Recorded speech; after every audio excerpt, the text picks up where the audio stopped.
அழகே அழகுல அடுத்து நடக்க போகுதுன்னு வாங்க பார்க்கலாம். தங்கராஜ் சுரேஷ் வீட்டுக்கு வராரு. வாங்க மாப்பிள்ள, வாங்க வாங்க. என்ன மாப்பிள்ள சொல்லாம கொள்ளாம வந்திருக்கீங்க, என்ன மாப்பிள்ள அப்படின்னு சொல்லி ராகவன் கேட்க, ஒன்றும் இல்லை மாமா, இந்த பக்கமா ஒரு வேலை விஷயமா வந்தேன், அதான் வந்துட்டு போலான்னு வந்தேன்.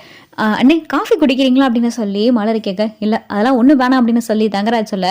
என்ன மாமா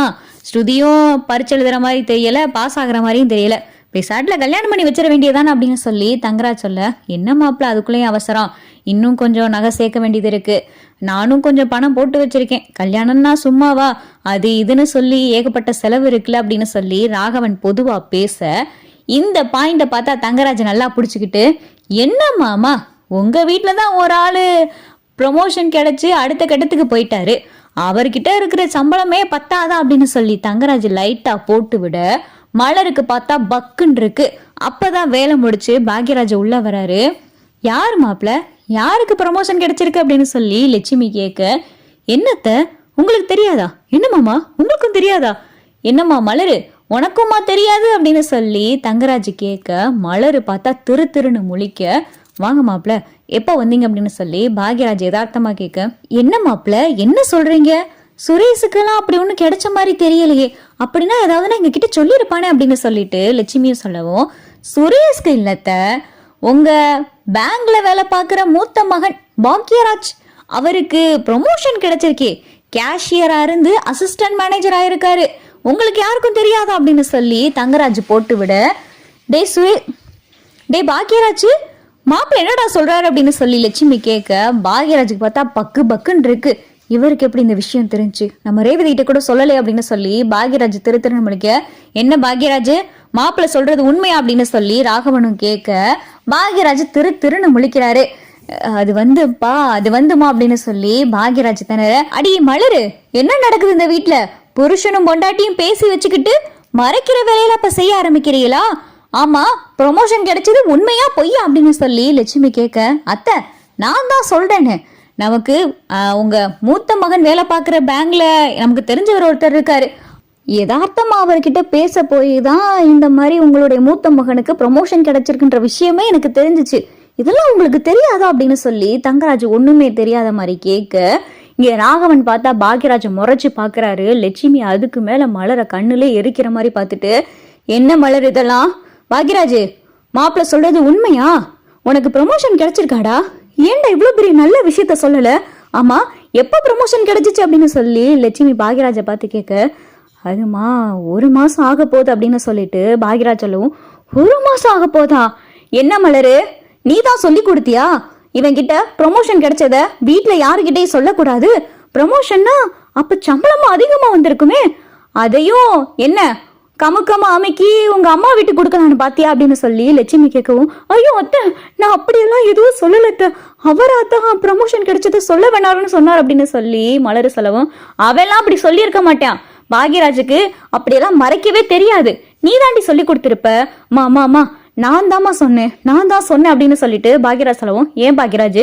ஏன் சொல்லல வீட்டுல அப்படின்னு சொல்லி ராகவன் கேட்கவும், அப்பதான் பார்த்துட்டு மதி ஏன் சொல்லணும், அவரு சொல்லாம இருந்ததுல எந்த தப்பும் இல்லை அப்படின்னு சொல்லிட்டு மதி சொல்லவும், ஏ பாருமா உன்கிட்ட யாரும் கேட்கல, நான் என் பையன் கிட்ட பேசிக்கிட்டு இருக்கேன் அப்படின்னு சொல்லி ராகவன் சொல்லவும், அவருக்கு பதிலா நான் பதில் சொல்றேன், அவரு ப்ரொமோஷனை மறைச்சிருக்காருன்னா அதுக்கு காரணம் யாரு, வீட்டுல இருக்கிறவங்க தானே, அவர்கிட்ட ஒத்த பைசா கையில நிக்க மாட்டேங்குது, இப்ப கூட வட்டி கட்டலைன்னு சொல்லிட்டு அவருடைய பைக்கை தூக்கிட்டு போயிட்டாங்க, இதெல்லாம் உங்களுக்கு யாருக்காவது தெரியுமா, இல்ல தெரிஞ்சாலும் நீங்க என்னதான் செய்வீங்க, எதுவும் செய்ய மாட்டீங்க, இந்த வீட்டோடைய ஃபுல் ரெஸ்பான்சிபிலிட்டி அவர் தான் எடுத்திருக்காரு, இப்ப கூட அவங்களுடைய அக்கா பசங்களுக்கு காது குத்துன்னு சொல்லி அதை அவர் தான் பார்த்திருக்காரு, அது மட்டும் இல்லாம உங்களுடைய 2வது பையன் கல்யாணத்துக்கும் இவர் தான் மொத்தமா செலவு பண்ணியிருக்காரு அப்படின்னு சொல்லி மதி சொல்லவும், வீட்டுல மூத்த பையனா எல்லா பொறுப்பையும் பார்த்துதான் ஆகணும் அப்படின்னு சொல்லி லட்சுமி சொல்லவும், அதுக்கான வருமானம் அவர்கிட்ட வேணும்ல, செலவை மட்டுமே அவர் தலையில தூக்கி வைக்கிறீங்களே தவிர அவருடைய வருமானம் என்ன, அந்த வருமானத்துக்கு ஏத்த மாதிரி அவர்கிட்ட செலவு காட்டணும், அதெல்லாம் யாருமே இல்லையே, அவர்கிட்ட இருந்து கொஞ்சம் ரெஸ்பான்சிபிலிட்டி யாருமே எடுத்துக்கிற மாட்டேங்கிறீங்களே அப்படின்னு சொல்லி மதி சொல்லவும், அம்மாடி உன்கிட்ட எதுவும் பேசலாமா, நான் என் பையன்கிட்ட பேசிக்கிறேன் அப்படின்னு சொல்லி லட்சுமி சொல்லவும், என்ன மலரு ஏன் மலர் இப்படி எல்லாம் பண்ணிக்கிட்டு இருக்கு அப்படின்னு சொல்லிட்டு லட்சுமி கேட்கவும், அப்பதான் பாக்யராஜ், மா கையில ஒத்த பைசா நிக்க மாட்டேங்குதுமா. ப்ரமோஷன் கிடைச்சா கொஞ்சம் எக்ஸ்ட்ரா சம்பளம் கிடைக்கும், அந்த சம்பளத்தை கொஞ்சமாவது ராகவிக்கு சேர்த்து வைக்கலாம்னு முடிவு பண்ணி இந்த விஷயத்த நான் சொல்லல அப்படின்னு சொல்லி பாக்யராஜ் சொல்லவும், அப்ப நாங்கெல்லாம் சேர்ந்துதான் உன்னை கடன்காரன் ஆக்குறோமா? வேணாம்ப்பா, இனிமேல் நீ எந்த வீட்டு பொறுப்பை நீ பாத்துக்கிற வேணாம் அப்படின்னு சொல்லி லட்சுமி சொல்ல, அப்பதான் ராகவனும், ஆமா லட்சுமி சரிதான், இந்த குடும்பத்தை நான் பார்த்துக்கிட்டு இருந்த வரைய யாரும் கடனும் வாங்கல,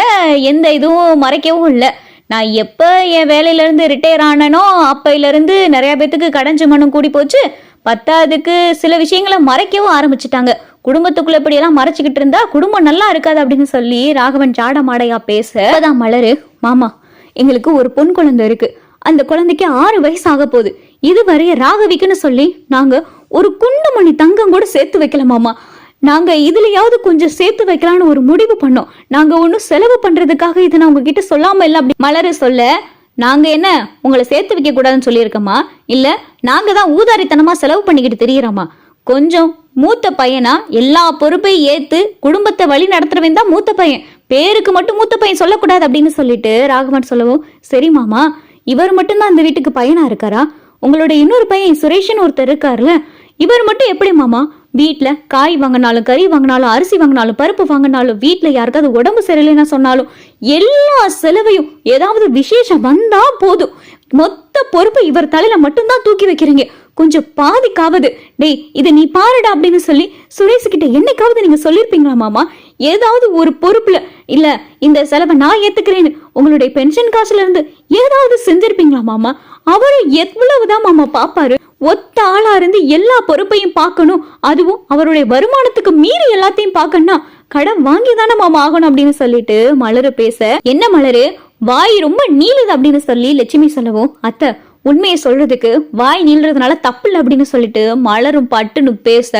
பாக்யராஜ் பார்த்தா அப்படியே அதிர்ச்சியோட பாக்குறாரு. மாமனாருக்கு பார்த்தா ரொம்ப அதிர்ச்சி. ராகவன் அப்படியே மலர் அதிர்ச்சியோட பார்த்துக்கிட்டு இருக்க, இங்க பாருங்க மாமா, நான் ஏதாவது தப்பா பேசியிருந்தா மன்னிச்சுக்கோங்க, ஆனா நாங்க தப்பான விஷயத்துக்காக எதையும் மறைக்கலாம்ல மாமா, எங்க பொண்ணுக்காக சேர்த்து வைக்கணும்னு சொல்லி முடிவு பண்ணி தான் இந்த விஷயத்த மறைச்சோம். மற்றபடி நாங்க வேணும்னுக்கோ இல்ல உங்ககிட்ட சொன்னா நீங்க ஏதாவது நினைச்சுக்கிருவீங்க, இல்ல அந்த பணத்தை வாங்கி ஏதாவது செஞ்சிருவீங்க அப்படின்ற எண்ணத்துலலாம் எதுவும் செய்யல மாமா அப்படின்னு சொல்லி மலர் பட்டு பட்டுன்னு பேச, யாராலையும் பார்த்தா எதுவுமே வாயை திறக்க முடியல. இந்த விஷயம் தெரிஞ்சிருக்குன்னா மனசுக்குள்ள வச்சிருக்கணும், வீட்டுக்குள்ள வந்து இப்படி எல்லாரும் முன்னாடியும் சொல்லி சண்டை மூட்டி வர்ற வேலையெல்லாம் செய்ய வேண்டாம் அப்படின்னு சொல்லிட்டு ஜாட மாடையா மலரு தங்கராஜை பார்த்து பேச, என்ன என்னைய தானே சொல்ற அப்படின்னு சொல்லி தங்கராஜலும், நான் இங்க நடந்த விஷயத்த பத்தி தான் பேசுறேன் அப்படின்னு சொல்லிட்டு மலரு பாட்டுக்கு கிச்சனுக்குள்ள போயிடுறாங்க. இங்க யாராலையும் பார்த்தா எதுவும் பேச முடியல. இருந்தாலும் பாக்யராஜ், இதுவே முதலும் கடைசியுமா இருக்கட்டும், ஏதோ பிள்ளை பேரை சொல்லி தப்பிச்சிட்ட, இன்னொரு தடவை ஏதாவது ஆபீஸ்ல ப்ரமோஷன் கொடுத்திருக்காக இல்ல சம்பளத்தை இவ்வளவு கூட்டியிருக்காக ஏதாவது சொன்னாகன்னு வை, அதையும் மறைச்சேனா அப்புறம் நல்லா இருக்காது சொல்லிட்டு அப்படின்னு சொல்லி லட்சுமி பார்த்தா பாக்யராஜை திட்டிட்டு லட்சுமி ராகவனும் ரூமுக்குள்ள போயிருதுங்க.